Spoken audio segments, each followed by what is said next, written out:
dan shalom semua yang ada di seluruh dunia, dimanapun Anda berada, di Zoom dan di YouTube. Hari ini kita koinonia, ya, kita bicara tentang ini ya, dua saksi Allah, tentang keturunan wanita yang lain. Tapi kita berangkat dari berita tentang Trump dan Netanyahu, ya, yang dengan begitu gigih ya, melawan Islam. Bahkan di beberapa negara ya sudah sepakat bahwa berkat Netanyahu maka Eropa dan Amerika atau dan katakan Islam itu gagal mengislamkan Eropa dan Amerika berkat Netanyahu. Bahkan dalam beberapa kampanyenya orang Islam, kalahkan Israel, maka kita akan mengalahkan Kanada, mengalahkan Amerika, mengalahkan Eropa, dan seterusnya. Ya, nah itulah yang terjadi. Ini memang perang melawan antara kebajikan, melawan kejahatan. Palestina melawan Israel ini, ya, sampai dibolak-balik sama orang Islam ya, bahwa Daud itu orang Palestina, Yesus orang Palestina. Ini orang sontoloyo semua. Tapi itulah yang terjadi. Dengan post-truth ya, semua propaganda dusta demi dusta, kebohongan demi kebohongan terjadi. Nah, hari ini kita akan cerita tentang ini ya, kita akan belajar tentang keturunan perempuan yang lain, detailnya bagaimana, oh ternyata bisa paralel ya, bisa paralel, wah ajaib sekali ya, kejadiannya kok bisa sama persis apa yang terjadi dengan apa yang terjadi di Israel di Yudaisme ya, Yudaisme itu apa yang terjadi di sana bisa sama persis terjadi di dalam dunia Kristen.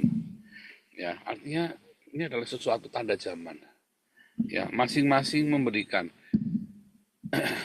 Ya, Kristen adalah penggenapan nubuat. Israel adalah tanda zamannya. Ya, hari ini kita belajar tentang keturunan dari wanita yang lain. Ya, lihat ya bagaimana dua saksi Allah yang tadi kita bahas bersama, yaitu orang Kristen dengan orang Yahudi, sudah kita jelaskan bolak-balik ya dari dulu ya, bahwa orang Kristen ini adalah pohon zaitun yang dicangkokkan kepada pohon zaitun sejati. Ada di dalam Wahyu 11. Lihat, dua saksi Allah. Aku akan memberikan tugas kepada dua saksiku, bernubuat sambil berkabung. Ya kan? Mereka adalah kedua pohon zaitun dan kedua kaki dian yang berdiri di hadapan Tuhan semesta alam. Terus kita sekarang nanya, apa itu pohon zaitun dan kedua kaki dian? Kedua kaki dian tadi dikatakan ya, itulah dua saksiku. Zakaria 4 tadi ya udah baca. Ya, coba kita buka lagi secara singkat. Zakaria 4. Lihat ya, mulai dari ayat yang kedua dan ketiga ya. Tampak sebuah kandil dari emas seluruhnya dan tempat minyaknya di bagian atasnya. Kandil itu ada 7 pelitanya dan ada 7 corot pada masing-masing pelita yang di bagian atasnya. Pohon zaitun ada terukir padanya, satu di sebelah kanan dan satu sebelah kiri. Ya, kalau Anda lihat ayat kedua itu, ya, ini kurang jelas ya. Tapi kalau di dalam The Net Bible, what do you see? Replied, I see a menorah of pure gold with a receptacle at the top and 7 lamps with 14 pipes. Ya, ada 7 lampu dengan 14 pipa. Jadi 7 tambah 7 itu tadi ya, dan 2 kaki dian itu. Sebab memang itu adalah kesaksian yang nyambung dari kaki dian sebelumnya. Kesaksian yang sama, bukan 2 kesaksian yang berbeda. Lalu, there are also 2 olive trees beside it. Ya, ada 2 pohon zaitun. Kita kembali ke bahasa Indonesia. Di dalam Roma 11 ya. Sebab jika kamu telah dipotong sebagai cabang dari pohon zaitun liar dan bertentangan dengan keadaan itu, kamu telah dicangkokkan kepada pohon zaitun sejati.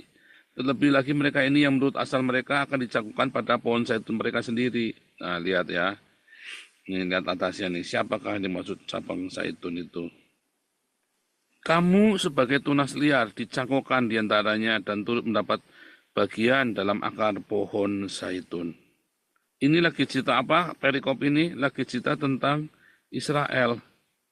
Ya, lagi cerita tentang Israel. Jadi itulah dua pohon zaitun dan dua kegidian. Dua pohon zaitun adalah orang yang diurapi minyak zaitun itu kan, Kristus. Jadi orang yang memusuhi dua orang yang diurapi adalah antikristus. Yang memusuhi orang Kristen dan orang Yahudi adalah antikristus. Orang Islam itulah yang memusuhi orang Kristen dan orang Yahudi. Saya tampilkan ya. Defeating the US, defeating Israel means defeating Canada. This settlement will exist on the basis of the indigenous people and the black people. Defeating Israel means defeating this colonial institution. Kalau kamu sudah berhasil menyerang Israel, maka kamu juga berhasil menyerang negara-negara kayak Kanada, Amerika, Inggris, dan sebagainya. Eropa ya. Karena mereka itu benci sekali ya dengan orang Kristen, dengan orang Yahudi. Itulah musuhnya. Telah kafirlah orang yang berkata bahwa Al-Masih putra Maryam adalah Allah. Telah kafir. Ya, orang kafir itu layak dibunuh, atau Taubah 1-30 ya. Orang kafir itu layak dibunuh, diperangi. Terus di dalam hadis-hadisnya itu sahih, bunuhlah orang Yahudi dimanapun mereka berada. Jadi itulah antikristus Islam itu yang menjadi antikristus. Nah sekarang kita lagi mau belajar tentang generasi perempuan yang lain, ya keturunan perempuan yang lain, yaitu orang Kristen dan Yahudi. Tadi di Wahyu 12 dikatakan naga atau setan itu yang anti dengan Kristus, yaitu Islam, itu akan memerangi. Nah anehnya kalau Anda melihat orang Kristen dengan orang Yahudi, ya ternyata punya paralel historik yang paralel, ya punya sejarah yang paralel. Orang Kristen dengan orang Yahudi, ya saat itu adalah orang Kristen adalah orang yang paling sering dianiaya oleh orang Islam, dan orang Yahudi adalah orang yang paling sering dianiaya oleh orang Islam juga, ya. Lihat. Nah, loh, Anda jangan berkata bahwa di zaman Islam orang Yahudi itu hidupnya senang, enggak ya. Sudah saya tunjukkan bolak-balik, ya bahwa si Rambam itu marah sekali ya sama orang Islam ini. Dikatakan bahwa tidak pernah kita itu dihina begitu rupa seperti orang Islam ini. Kata Rambam itu ya, loh itu genosida Pak, 6 juta orang Israel. Itu pesanannya orang Islam. Ya, pesanannya Mufti Palestina. Perang 3 kali, ya 48, 67, dan 73, itu perang melawan Islam. Perang Israel melawan Islam. Yang dasar dari peperangan itu, ya dari negara-negara Arab ini adalah bunuhlah orang Yahudi. Ya, lalu dibikin katanya orang Yahudi melakukan kolonisasi dan sebagainya macam. Orang Yahudi sudah ada di sana dan mereka beli itu tanahnya itu. Ya. Nah, kita sekarang mau cerita tentang ini ya, tentang tren ya, tren antara tren yang terjadi dengan dunia Kristen dengan dunia Yudaisme. Ya. Yudaisme ya secara resmi, secara kelembagaan, Yudaisme itu dari zaman Ezra tentu saja ya. Tetapi secara nama Yudaisme itu baru ada di zamannya Rabai Akiva, abad kedua. Yang namanya Kristen itu sudah ada dari zamannya para rasul. Tetapi secara resmi menjadi kelembagaan, mereka menyebut diri Kristen itu ya abad kedua sama. Di tabel di depan itu ya, di layar Anda itu, saya tuliskan itu, lihat abad pertama. Ketika bait suci diruntuhkan tahun 70, maka ada ribuan orang Yahudi percaya kepada Yesus. Ya, ada tertulis dalam Kisah Rasul 21 ya, kita buka Kisah Rasul 21. Pertemuan Paulus dengan Yakobus di Yerusalem. Lalu nih ya, mendengar itu mereka, Yakobus dan murid-muridnya memuliakan Allah, lalu mereka berkata kepada Paulus, "Saudara, lihatlah, beribu-ribu orang Yahudi telah menjadi percaya dan mereka semua rajin memelihara hukum Taurat. Jadi percaya dan memelihara hukum Taurat orang Yahudi ribuan. Ya. Di zaman itu ribuan ya. Terus Yohanes Pembaptis itu ternyata adalah keturunan Imam Zadok loh. Alias Saduki. Ya. Yohanes Pembaptis itu, Zakaria itu bapaknya Yohanes adalah seorang Saduki. Yang boleh menjabat keimaman itu zaman itu ya adalah orang Saduki karena disingkirkan semua. Itu intrik politik ya, walaupun semua bisa menjadi imam. Tetapi di dalam Alkitab dijelaskan dengan amat sangat jelas yang boleh menjadi imam itu orang Saduki. Jadi kalau dikatakan di dalam Kisah Rasul, ya para imam dan para pengikutnya yakni orang Saduki, ya ini hanya ada di HBC dan ada di Master Art HBC, ya. Nah, jadi Anda ikut program HBC angkatan keempat atau program Master of Art-nya. Kalau Anda belum pernah kuliah, Anda sebaiknya ikut dari awal karena nanti banyak istilah-istilah nanti stres nanti. Kalau Anda sudah pernah kuliah, ikut matrikulasinya langsung HBC 4. Langsung HBC program Master. Mulainya Januari semua. Matrikulasinya ini kita harusnya sudah mulai ya. Saya lupa terus ya. Ini mulai minggu depan, November kita bikinkan ya. Tadinya saya bikin Agustus September. Tapi ini karena ini kita bikinkan November, Desember ya untuk matrikulasinya. Januari Anda bisa langsung mulai untuk program master. Atau HBC 4, setara dengan Bachelor Teologi. Nah kita lihat tadi ya dalam para Saduki dan para pengikutnya itu ada di Kisah Rasul 5 ini ya, lihat ya. Akhirnya mulailah imam besar, Hanas Kayafas itu ya. Dan pengikut-pengikutnya, siapa? Ya ini orang dari mazhab Saduki. Di zaman itu, di zamannya Yesus, para imam yang menjabat sebagai imam-imam di Bait Suci, itu bukan saja keturunan Harun, tetapi juga harus dari keluarga Saduki. Jadi yang menjabat sebagai imamnya itu adalah orang-orang Saduki. Yang menjabat sebagai imam-imam di situ adalah orang-orang Saduki. Ngeri ya. Nah kemudian Yohanes itu sendiri juga orang Saduki. Siapakah musuhnya Yesus? Para imam. Orang Saduki. Bukan semua orang Yahudi. Orang Farisi banyak. Murid Yesus itu banyak yang orang Farisi. Simon orang Farisi. Ingat. Banyak murid-murid Yesus adalah orang Farisi.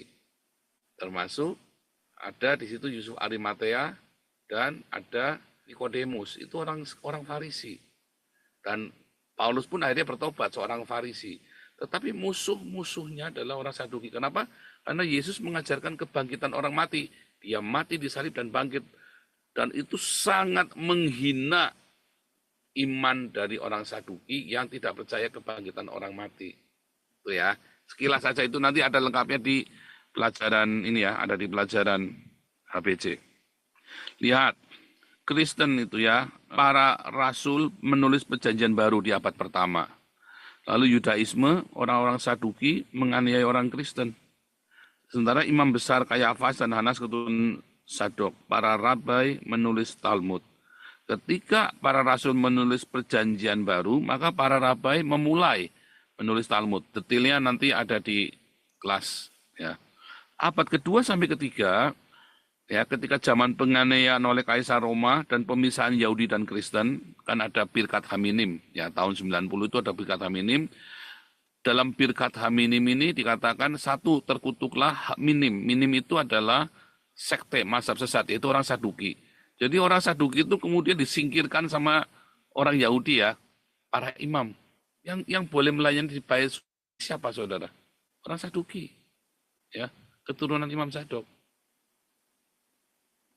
Yang boleh melayani di Bait Suci adalah keturunan Imam Zadok. Jadi Bait Suci ketiga mau didirikan, para rabi ini keberatan. Kenapa? Karena nanti orang Saduki, padahal orang Saduki sudah dikutuki. Birkat Haminim.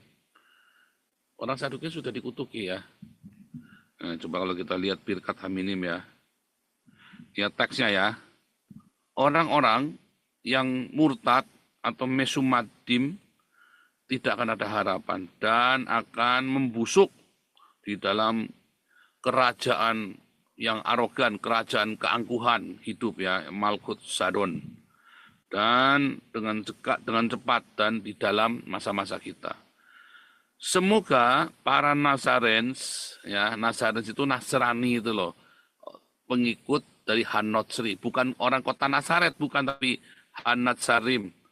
Hanatsarim itu pengikut dari Daud, anak Daud, ya pengikut dari anak Daud siapa? Yesus maksudnya. Dan sektarian atau minim itu yang dimaksud adalah Saduki. Perish as in moment, binasa dalam sekejap. Dan biarlah mereka dikeluarkan dari buku kehidupan dan tidak tertulis di dalam bersama dengan orang-orang benar. Ya, lihat siapakah yang dimaksud dengan minim. Minim yang dimaksud itu adalah orang Saduki, saudara ya. Kalau Anda lihat nanti di selanjutnya ini yang disebut dengan minim yang dimaksud ya sektarians itu adalah orang-orang Saduki, saudara ya. Karena mereka tidak percaya dengan kebangkitan orang mati. Sedangkan menurut Perek Halek, 13 hukumnya Perek Halek itu, kalau kamu tidak percaya kebangkitan orang mati, kalau kamu tidak percaya Allah akan membangkitkan orang mati, kamu itu dianggap sesat. Menurut Maimonides. Itu sudah 2 saksi ya. Dan orang Saduki tidak percaya dengan kebangkitan orang mati ini. Ya. Wih, serem ya, saudara ya. Sebentar ya, saya lagi mau tunjukkan kepada Anda tentang Saduki ini ya. Minim ya, dalam beberapa ini ada yang percaya bahwa slightly different version which minim are identified as Sadducees. Ya. Ada yang berkata dan ada yang tidak setuju. Tetapi pada kenyataannya, menurut Perek Halek, Maimonides, bahwa orang yang tidak percaya kebangkitan orang mati adalah orang yang sesat. Dan tidak akan masuk di dalam kitab kehidupan. Dan dasarnya dari sini juga, dari Birkat Haminim. Ya. Oke, sudah dapat ya. Nah itulah. Jadi kalau nanti bait suci nanti ketika didirikan, maka harus orang Saduki yang jadi imam. Kan nubuatannya kan memang harus orang Saduki. Nah, kita kembali tadi. Abad kedua ada penganiayaan oleh Kaisar Roma itu ketika Kristen dianiaya, zamannya Yusin Martir lah sampai ke Tertullian, Ignatius, Polikarpus, itu semua matinya martir ya. Di zaman itu juga ada namanya Rabai Akiva. Rabai Akiva itu matinya dikulitin hidup-hidup oleh Kaisar Roma, Hadrianus. Nah, ada lagi zamannya Polikarpus. Polikarpus itu matinya dibunuh sama Marcus Aurelius, itu gladiator itu loh. Filmnya Gladiator, Maximus, ya Spaniard itu filmnya Gladiator. Nah, Polikarpus itu matinya dibakar hidup-hidup sama si Marcus Aurelius. Ya. Terus abad keempat, mulai tuh Kaisar Roma mengeluarkan hukum anti-Yahudi. Hukum imperialisme Roma. Waktu itu Kristen sudah jadi agama negara. Orang Yahudinya disingkirkan. Nah, setan berusaha untuk memisahkan orang Yahudi dengan orang Kristen. Ingat, orang Kristen adalah penggenapan nubuatan. Orang Yahudi adalah penanda zamannya. Nubuatannya sama orang Yahudi. Orang Kristen adalah penggenapannya. Ketika kanon perjanjian baru itu selesai, maka Talmud Yerusalem juga selesai. Maka orang Yahudi tidak lagi melakukan isi perjanjian lama, tapi isinya Talmud. Sama seperti orang Kristen tidak lagi melakukan perjanjian lama, tapi melakukan isinya perjanjian baru. Perjanjian baru adalah Talmudnya orang Kristen untuk memahami perjanjian lama. Lalu abad ke-5 sampai 10 ini abad ke-8. Kenapa disebut dengan abad ke-8? Karena zaman itu pemuka itu korupnya luar biasa. Di dalam masa baik orang Kristen maupun orang Yudaisme sama-sama mengalami masa abad ke-8. Di situ berbagai macam sekte itu keluar semua, termasuk dalam kekristenan. Lalu terjadi bunuh-bunuhan ya orang Kristen mulai ya. nenek-nenek sihir ditangkepin itu kan, yang dianggap nenek sihir. Asal ada orang pinter dikit, makanya namanya abad kegelapan. Yang boleh punya ilmu itu hanya gereja, orang awam itu nggak boleh. Nah, orang Yahudinya juga sama, ya. Orang Yahudi itu ditekan sama Islam karena itu bersamaan dengan abad kegelapan itu munculnya Islam. Ketika orang Kristen dan orang Yahudinya dia gelap, terjadi orang-orang Yahudi pun ditangkapin sama gereja kan, juga terjadi benar-benar ya kerenggangan yang luar biasa. Maka Islam muncul menipu orang Yahudi. Lalu orang Yahudinya diajak tuh masuk Islam. Beberapa ada ya yang sampai murtad jadi Islam. Tapi Maimonides marah ya, Maimonides marah. Nah bersamaan dengan itu kemudian dimulai ya, Torah itu ya, oleh Bani Masoret. Bersamaan dengan itu kemudian ya perang salib. Terjadi perang salib ya. Wah itu ngeri sekali ya. Kemudian menaklukkan Bizantin ya di abad ke-11 sampai 16 dan Islam juga menaklukkan Yerusalem. Yerusalem dulu ditaklukkan ya abad ke-13. Abad ke-14 ditaklukkan Yerusalem, abad ke-15 Bizantin ditaklukkan oleh Islam. Abad ke-16 itu abad masuk dalam reformasi. Islamnya kalah. Dikalahkan oleh siapa? Dikalahkan oleh Yahudi dan Kristen. Karena Yahudinya tiba-tiba dekat sama Kristen, zamannya Martin Luther. Udah pernah saya ajarkan ya, bahwa zamannya Martin Luther adalah zaman keemasannya orang Yahudi, sekaligus zaman mulai Kristen kembali mempersekusi orang Yahudi. Singkat ya, lanjut. Sudah diterangkan semua ya, ini sudah diterangkan, Anda lihat video-video saya sebelumnya. Terus 1819 adalah mulainya abad pencerahan, ya, yaitu gerakan evangelikal yang bersama dengan Hasidic, bukan Hasudik ya, Hasidic movement.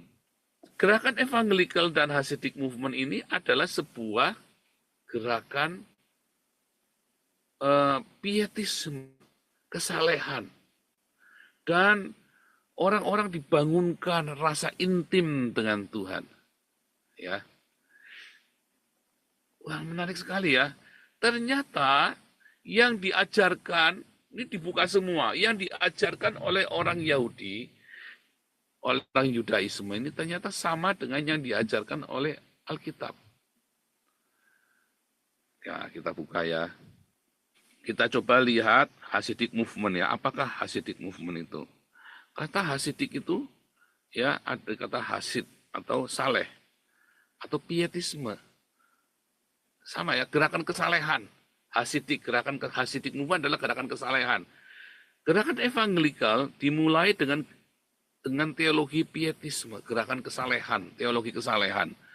Ya, menjaga kekudusan, ya isinya apa? Ya, Hasidic movement muncul abad ke-18. Gerakan evangelikal juga muncul di abad ke-18. Ya, didirikan oleh Rabai Israel Ben Eliezer atau Baal Shem Tov, ya, namanya Beis Shem Tov, ya, Beis, Baal Shem Tov atau Beis sama ya, 3 nama ini ya. Tujuannya menghidupkan kualitas dan kegembiraan, ya. Lihat, pada waktu itu komunitas Yahudi Eropa Timur hidup miskin karena penindasan dan juga kehilangan semangat rohani setelah pemberontakan Kosak dan penganiayaan oleh orang Kristen. Terjebak dalam ritual dan studi Talmud yang akademis, tapi kering, ya, secara spiritual. Itu loh abad ke-8 tadi. Itu masa-masa abad ke-8 ya, dari mulai abad ke-5 sampai abad itu. Baal Shem Tov ya datang membawa pembaharuan rohani. Lalu dia menekankan apa? Simcha Shel Mitzvah.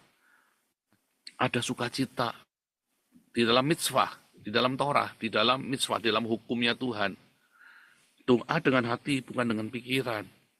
Ya kan? Bukan dengan ritual-ritual mantra-mantra, tapi dengan hati yang sukacita. Keyakinan setiap orang, bahkan petani sederhana bisa dekat dengan Tuhan, bisa intim dengan Tuhan. Kalau di zaman kegelapan, Hanya orang-orang tertentu saja, rabi terkenal saja yang bisa intim dengan Tuhan. Gereja evangelikal juga sama. Ya, sebelum ada kebangunan evangelikal, hanya pemimpin-pemimpin agama yang terkenal saja yang intim sama Tuhan. Tetapi menurut Hasidik atau menurut gerakan pietisme evangelikal, orang sederhana bisa intim dengan Tuhan. Dan ini adalah kisah yang sama. Orang Yudaisme dengan evangelikal.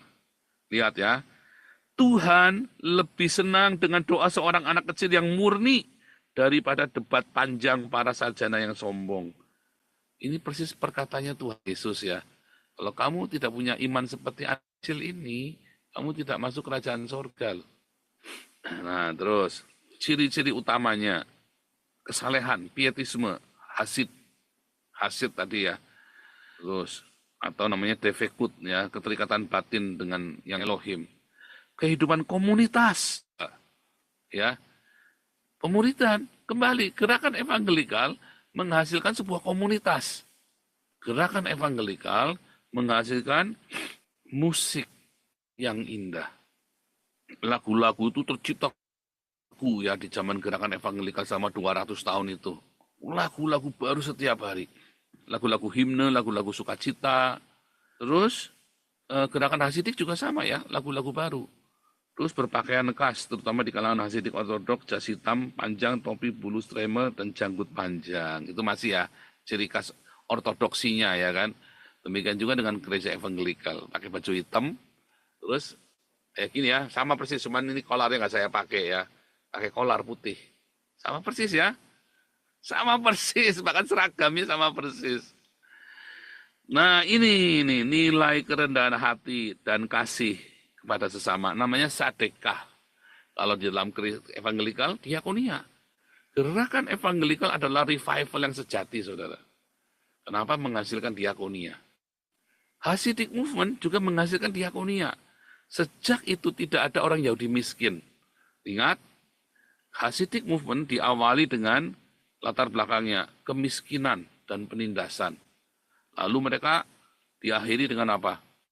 Tidak ada orang miskin di tengah mereka. Termasuk gerakan evangelikal. Gerakan evangelikal itu menghasilkan orang-orang yang Kristen yang radikal, yang menjual harta miliknya dan diberikan kepada orang-orang miskin. Ya, ya, bisa sama persis ya. Oh, ajaran mistik utamanya Hasidik melekat, keintiman, ya kan? Defekut itu kan melekat. Sadek, pemimpin rohani yang suci sadik, ya. Analoginya apa? Sadik itu adalah memantulkan cahaya Tuhan sehingga murid-murid bisa melihat. Gerakan kesalehan itu, Charles Finney itu, kalau jalan itu, ya sampai orang-orang itu pada tumbang itu loh. Suatu ketika Charles Finney itu jalan di pabrik tekstil, ya baru dia lintas, orang-orang yang kena anginnya dia itu pada tumbang katanya ya. George Whitefield, John Wesley, katanya sampai mukanya bercahaya, ada yang sampai mukanya bercahaya ya. Smith Wigglesworth, yang kalau menyembuhkan orang sakit, orangnya dipukul sama dia. 8 kali membangkitkan orang mati katanya Smith Wigglesworth.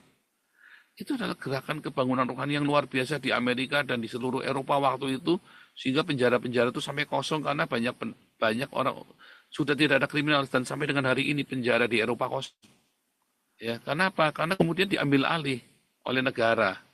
Kesejahteraan rakyat itu diambil alih sehingga penjara-penjara Eropa kosong. Itu zaman ini, mulai dari zaman evangelical movement ini. Sama dengan orang-orang Yahudi, sejak saat itu tidak ada orang miskin. Bersamaan dengan tidak ada orang miskin di kalangan orang Yahudi, maka di Eropa pun sama, tidak ada orang miskin. Di Belanda, di Inggris, udah nggak ada orang miskin. Iya kan? Hari ini banyak orang miskin gara-gara imigran-imigran ini kan. Tapi sudah tidak ada. Kalau menganggur saja dibayarin sama pemerintah kok. Ada simcha shel mitzvah, sukacita, apa? Kesedihan menutup sorga, sukacita membukanya. Ini kan gerakan pujian penyembahan yang luar biasa. Dan kan terjadi ya hari ini ya. Baik orang Yahudi sama ataupun dengan hari ini sama.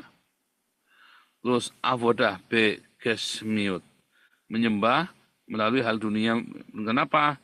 Setiap gigitan roti bisa menjadi doa bila engkau makan dengan kesadaran akan sang pemberi.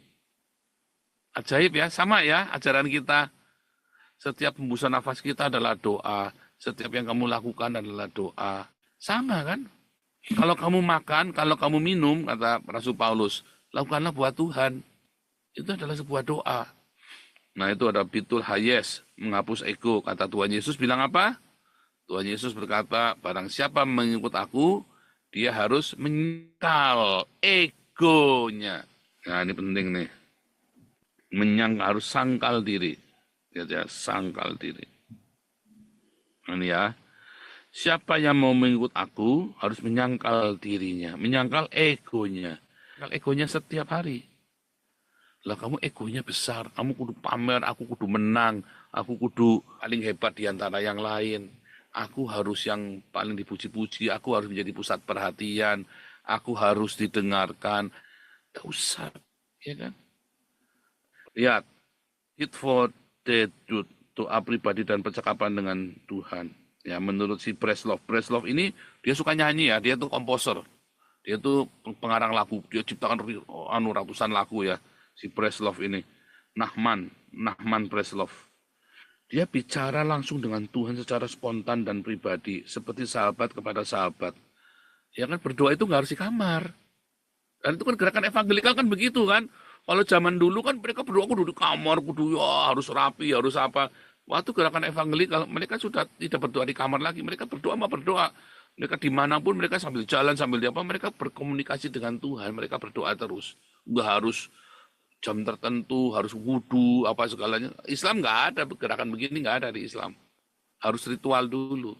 Kalau di dalam Hasidic movement dan gerakan evangelikal menghilangkan hampir semua ritual. Luangkan 1 jam setiap hari bicara dengan Tuhan dengan kata-katamu sendiri. Tanpa ritual. Kamu ngomong ayo sama Tuhan. Ngomong apa saja kamu dengan Tuhan. Kemesraanmu, keakrabanmu dengan Tuhan. Ia adalah sahabat kita. Ia adalah Bapak kita. Lihat, Tuhan hadir di mana-mana katanya Baal Shem Tov. Kan seperti saya bilang kan Tuhan itu ada di mana-mana. Yaitu panteisme kan, panenteisme, Hasidik. Wah, si Muriwali ngamuk-ngamuk ya. Oh, kalau gitu kamu nih panteisme loh. Lah emang Tuhan ada di mana-mana kok. Kok gimana sih kamu? Tidak ada tempat di mana Tuhan tidak hadir. Kalau di toilet, kalau diperlukan, kamu di jamban, kamu tenggelam di jamban isinya tai, kamu berseru kepada nama Tuhan, dia ada di sana, dia tolong kamu loh. Itu hadir di mana-mana untuk menyatakan cintanya. Segala sesuatu bahkan hal paling rendah adalah cerminan ilahi. Ya kan? Segala sesuatu. Tiap hari hidup kita ini adalah sebuah ibadah. Karena dia ada di mana-mana. Lihat. Kesederhanaan lebih tinggi dari intelektualisme. Ngapain apologet ya? Waduh, ribet minta ampun. Tapi tidak ada satupun yang mereka bacotnya, mereka itu firman Tuhan yang mereka ucapkan, yang dilakukan. Nyatanya mereka saling dendam, saling menjatuhkan. Seorang pengrajin yang bekerja dengan jujur dan dengan hati penuh cinta lebih tinggi dari seorang sarjana yang belajar tanpa sukacita. Intinya apa? Ucapan syukur senantiasa. Sama ya, yang saya ajarkan kepada Anda, gerakan evangelikal kan ucapan syukur, ya kan? Lihat, doa dengan sukacita, dengan tarian jiwa, bukan ritual. Ya, ayo berdoa, menyanyi, menari. Kesedihan menutup gerbang surga, sukacita membukanya. Ini ada di mana saudara? Nehemia ya. Sukacita yang dari surga adalah kekuatanku. Nehemia berapa ya? Nah ini ya, Nehemia 8 ayat 11 ya. Pergilah kamu, makanlah sedap, minumlah minuman manis, kirimlah sebagian kepada mereka yang tidak sedia apa-apa. Karena hari ini adalah kudus bagi Tuhan kita, janganlah bersusah hati. Sukacita, karena Yehova itulah perlindunganmu. Ya apa? Pergilah kamu, makanlah sedap-sedapan, minumlah minuman manis, kirimlah sebagian. Kenapa manis? Karena manis itu membuat darah kita, ya, membuat kita punya energi. Kalau orang yang moodnya jelek disuruh makan coklat ya, saudara ya, itu membuat kita moodnya bagus. Penting ya. Lagi, setiap orang bisa hidup kudus, siapapun. Kamu tidak bisa membandingkan, oh itu kan sudah hebat, itu sudah pemimpin. Siapapun bisa hidup kudus. Itu namanya gerakan pietisme itu tadi ya. Makanya itu tadi penjara-penjara di Eropa itu karena gerakan evangelikal jadi kosong. Kenapa semua orang menjaga hidupnya di dalam kekudusan? Keren kan? Coba. Kalau penjara Indonesia mah berjubel ya. Saya dulu di penjara berjubel saudara ya. Kasihan satu kamar bisa isi 20, ngeri ya. Cuman saya dulu beli ya kamarnya ya. Jadi sekamar cuman berempat. Ya. Berempat, bertiga ditambah satu kacung gitu ya. Buat nyuci pakaian, masak. Seorang penggembala, tukang angon yang bersiul dengan cinta kepada Tuhan, mungkin lebih tinggi daripada seorang nabi, seorang rabai yang berdoa tanpa hati. Ini kan yang diajarkan Tuhan Yesus kan. Ya kan? Aku meniup seruling, kamu nggak menari. Aku menyanyikan lagu sedih, kamu nggak sedih. Aku nari lagu suka cita, kamu nggak nari. Kamu ini maunya apa-apaan? Kamu ini ibadah bukan dengan hati. Itu diucap, itu kembali kemudian di dalam gerakan evangelikal, ya dengan pujian penyembahan kembali ya. Kasih dan pengaruh, wah aku paling demen ini ya. Ada kasih terhadap sesama. Jangan lihat dosa orang lain, lihatlah cahaya Tuhan yang masih ada dalam dirinya. Sama persis dengan gerakan evangelikal. Kontribusi sejarah evangelikal terhadap berdirinya negara Israel. Evangelikal Inggris, Christian Zionism, ya kan? Itu ya, gerakan evangelikal Inggris sudah menyerukan kembalinya bangsa Yahudi ke tanah perjanjian. Contohnya apa? Lord Shaftesbury ya tahun 1801 bersamaan dengan gerakan Hasidik ya. Seorang politisi dan penginjil evangelikal yang sejak 1830-an berkampanye untuk merestorasi bangsa Yahudi ke Palestina. Ia sering berkata, a country without a nation or a nation without a country. Tekanan politik dari kelompok ini mempengaruhi deklarasi Balfour. Makanya keluarlah deklarasi Balfour, dokumen resmi Inggris yang menyatakan dukungan atas pembentukan Tanah Suci. Deklarasi Balfour sendiri lahir dalam konteks politik yang sangat dipengaruhi oleh pemimpin dan diplomat beriman evangelikal. Terus, evangelikal Amerika, dukungan dan moral diplomatik. Tadi kan di Inggris, sekarang di Amerika. Setelah Perang Dunia Kedua dan Holocaust, dukungan evangelikal di Amerika terhadap pembentukan Israel makin kuat. Mereka menganggap berdirinya Israel sebagai tanda akhir zaman dan bukti kesetiaan Allah pada janjinya. Tokoh-tokoh seperti Harry Truman, Presiden AS ya, pertama mengakui Israel tahun 1948 dibesarkan dalam tradisi Kristen Alkitabiah yang sangat menghormati tanah Israel. Truman sendiri berkata, saya adalah Cyrus. Hari ini yang berkata Cyrus the Great, Donald Trump itu adalah Cyrus the Great. Ya, mengacu pada Raja Persia yang mengizinkan orang Yahudi kembali ke Yerusalem. Truman mengklaim dirinya Cyrus the Great, tetapi bagi orang Israel, Cyrus the Great itu adalah Donald Trump. Kontribusinya terhadap Israel masa kini. Evangelikal Amerika adalah blok pemilih terbesar yang mendukung Israel secara konsisten. Partai Republik itu, ya orang-orang evangelikal. Mereka memberi tekanan besar pada politisi AS. Kalau Demokrat itu Katolik ya, didukung Katolik. Kalau Republik itu orang evangelikal.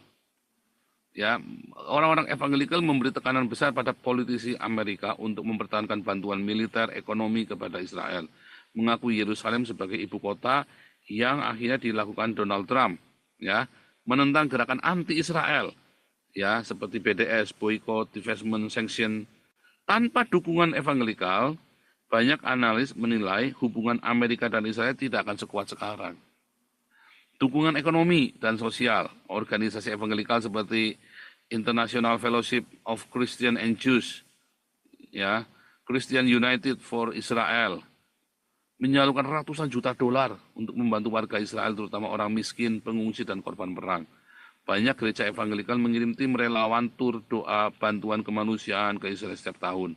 Turisme rohani dan citra internasional, jutaan peziarah evangelikal mengunjungi Israel setiap tahun menjadi sumber devisa besar. Mereka juga berperan membentuk citra positif Israel dunia Kristen internasional, menampilkan Israel sebagai pusat sejarah Alkitab dan simbol kesetiaan Allah. Bahkan situasi hari ini, dukungan evangelikal tetap kuat, terutama Amerika, Brasil, Korea Selatan, Afrika. Benjamin Netanyahu secara terbuka menyebut evangelikal sebagai sahabat terbaik Israel. Namun generasi muda evangelikal mulai lebih kritis. Ya maunya, ayo juga kita juga harus lihat Palestina juga, gitu ya maunya ya. Dan Benyamin Netanyahu sendiri menganggap bahwa gereja evangelikal adalah sahabatnya Israel. Itulah dua keturunan yang lain dari perempuan yang punya the commandment, ya. Kita kembali ya ke Wahyu 12 tadi terakhir. Maka marahlah naga itu kepada perempuan itu, lalu pergi memerangi keturunannya yang lain, yang menuruti hukum Allah dan memiliki kesaksian Yesus. Dan naga itu berdiri di pantai laut di Hades, di dunia orang mati. Siapa yang nungguin dunia orang mati? Islam. Karena Islam itu sangat dekat dunia orang mati. Itulah agama, itulah ideologi, itulah kepercayaan dari dunia orang mati. Makanya semua orang Islam pasti masuk neraka. Kalau orang Kristen, kalau kamu benar-benar percaya kepada Tuhan Yesus, kamu tidak akan melalui neraka. Kamu tidak akan melalui Hades. Kamu hari ini juga kamu bersama dengan aku di Paradiso. Kamu tahu kata Pardes, cara orang Yahudi menafsirkan ya Pardes. Pardes itu berasal ya dari kata Paradiso. Kalau kamu membaca Peshat sesuai dengan yang tertulis, kalau kamu remes, kamu paham dengan yang tertulis. Kalau kamu daras, kamu tahu maknanya. Kalau kamu short, kamu dapat rema, maka kamu akan tinggal di sorga. Itulah kata Paradiso, Pardes. Hari ini juga, bukan nanti, sekarang kamu akan tinggal di sorga, katanya orang Yahudi. Kalau kamu Pardes bacanya. Kalau kamu baca Alkitab nggak seperti Rudi Yohanes, nggak seperti siapa tadi itu ya, semua orang itu ya, yang saling tuding menuding, Edi Stevela, siapa lagi itu ya. Kamu bacanya nggak Pardes, makanya kamu berantem. Kalau kamu bacanya Pardes, kamu akan tinggal di sorga. Kamu baca Alkitab, kamu lakukan. Ya jangan saling tuding menuding. Itulah keturunan yang lain, ya. Bisa paralel ya, ajaib ya, dengan gerakan evangelikal. Ajarannya bisa sama dengan ajaran evangelikal. Saya sampai gedek-gedek itu ngelihat itu ya. Saya bilang, wah ini benar-benar. Jadi sebenarnya kita dengan orang Yahudi punya hal yang sama. Hanya orang Kristen menyampaikan Yesusnya Trinitas. Yesusnya oneness, orang Yahudinya bingung. Kalau orang Yahudi ngomong sama saya tentang Yesus, tentang Mesias, saya nggak akan cerita Trinitas, nggak akan cerita oneness, itu pagan. Saya akan cerita hal yang berbeda. Saya akan tanya salahnya Yesus di mana. Setelah kamu baca Matius, Markus, Lukas, Yohanes, salahnya di mana Yesus? Yang diajarkan Yesus salahnya di mana? Nggak ada yang salah, tidak ada yang salah. Yang salah kalian yang menafsirkannya. Trinitas lah, oneness lah, kan nggak nyambung semua. Yang diajarkan oleh Yesus, yang melanggar hukum Yahudi yang mana? Tunjukkan, mana? Nggak ada. Orang Kristen yang ngawur. Ya, tapi ajaran Tuhan Yesus dalam Matius, Markus, Lukas, dan Yohanes. Nggak ada satupun yang bertolak belakang dan yang bisa disangkal oleh orang Yahudi. Selama saya kuliah di Haifa, ya, dosen saya, profesor saya itu rabi-rabi Yahudi. Tidak ada satupun yang menyangkal apa yang diajarkan oleh Yesus dan Paulus. Yang mereka sangkal adalah jurnal-jurnal, tulisan-tulisan Bapak Gereja tentang Paulus dan tentang Yesus. Itulah yang disangkal oleh rabi-rabi orang Yahudi ini. Sama tadi isinya, disuruh bersuka cita. Intinya kan bersukacita. Hari ini saya lagi dapat premaan ya, selama berapa minggu ini tentang sukacita. Ayo bersukacita kalian semua, teriak haleluya, bersukacita, bersukacita. Ya kan, untuk jemaat kita di Denak saya selalu cerita tentang sukacita. Karena sukacita yang dari surga itu yang akan menjadi peperangan kita melawan roh-roh jahat di udara. Itu menjadi perlindungan, kubu pertahanan kita, benteng kita, sukacita. Nah, kalau bertengkar apologet ini masalah donasi kan gak suka cita, kalian malah saling membusuk-busukan. Aduh, saya sampai ngeliat kalian tuh baca Alkitab, tapi kelakuan mah tetap busuk ya. Kasihan kali kalian itu ya. Baca Alkitab dan penuh dengan sukacita. Ada sukacita ada kekudusan, ada kesederhanaan. Hidup bersahaja dalam hidup setiap hari. Itu yang diajarkan oleh komunitas kita, yang sama persis yang diajarkan oleh Hasidic. Hasidic movement itu adalah sekarang menjadi kurang lebih 70% orang Yahudi atau 60% orang Yahudi, 70% itu adalah orang Hasidic ya. Termasuk kalau Anda lihat Kabbalah, Sohar, Kabat, itu semua Hasidic. Bukan heretik. Kalau heretik itu ultra ortodok, orang yang jahat-jahat itu ya. Orang Yahudi yang kadrun. Orang Yahudi kadrun ya sama model-model kayak Rudi Yohanes, Yahudi kadrun, Kristen kadrun itu ya. Masa Yudas masuk surga ya. Itu makanya nggak heran dia, si Rudi Yohanes suka mengkhianati orang. Dia bangga sih dengan teologinya Yudas Iskariot. Makanya ya, apa yang kamu suka ya kamu jadi kayak dia. Ya kan? Udahlah berhenti para apologet diem. Kamu nggak usah saling bongkar-bongkar. Apalagi kamu nyelakakin buka-buka alamatnya orang ya. Kayak Edis lagi di luar negeri kamu bongkar alamatnya, nanti didatangi keluarganya, dibunuh keluarganya. Metatron lagi di Eropa kamu bongkar, jangan. Saya tahu rumahnya Metatron, saya punya paspornya, saya punya semua komplit. Ini kan terus kita mau bongkar-bongkar begitu rahasia orang demi saya cari nama. Kan kasihan. Ya kan? Jangan. Saya bongkar-bongkar semua ya, jangan, kasihan ya, jangan. Kita harus saling bekerja sama melindungi satu sama lain. Maka ada berkat. Makanya heran ya, makanya pengekan gak sembuh-sembuh turun di Yohanes tuh. Kenapa? Karena bongkar-bongkar. Penyakitan terus. Ayo bertobat. Kalian semua nanti jangan, nanti kalian semua kan sama kayak Rudi Yohanes ya. Si bom-bom lah, Saifuddin lah, hati-hati lu ya. Kalian jangan sembarang-sembarang. Sofiatul lah, siapa lagi tuh? Sarah itu ya, aduh, saya sampai bertobat kalian semua. Nanti kalian bengek semua kayak Rudi Yohanes tuh. Bengeknya lebih parah. Rudi Yohanes juga nanti bengek lagi ya. Tuhan akan serahkan kalian kepada iblis lah. Biarkan karena kalian saling mengkhianati satu sama lain.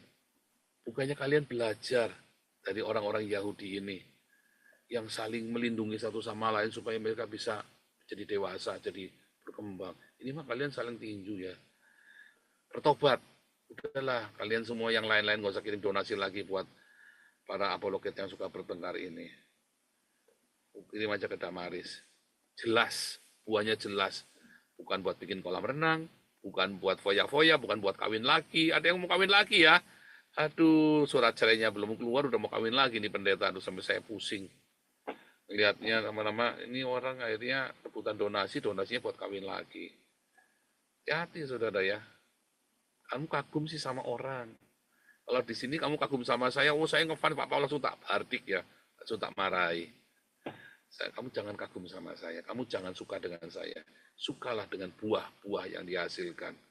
Kalau kamu suka dengan orang itu jadi setan, kamu nggak tahu. Tapi kalau kamu suka dengan pengajarannya, kamu akan benar. Ya, haleluya, Tuhan Yesus memberkati.